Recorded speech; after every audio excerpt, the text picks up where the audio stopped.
ரொம்ப யூஸ்ஃபுல்லாக இருந்துச்சு. இதை பார்க்கும்போது எனக்கு நல்லாவே எக்ஸ்பிளைன் பண்ணியிருந்தீங்க.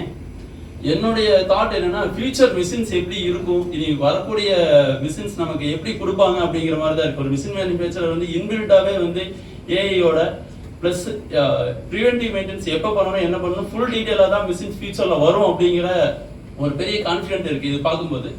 அகைன் இப்போ இந்த மிஷின்ஸ் எல்லாமே ஒன்னோட ஒன்று வந்துட்டு கனெக்ட் ஆகும்போது எப்படி நம்ம இண்டஸ்ட்ரீஸ் இருக்கும், இந்த இண்டஸ்ட்ரீஸ்க்கு என்னென்ன ப்ராப்ளம் ஃபேஸ் பண்ணுமோ எல்லாமே சால்வ் பண்ண முடியும். நம்ம எந்த அளவுக்கு நம்ம முன்னால் போகிறோமோ அப்படிங்கிறதுல கிளியராக அண்டர்ஸ்டாண்ட் பண்ண முடியுது. Okay, thank you. நல்லா இருக்கு.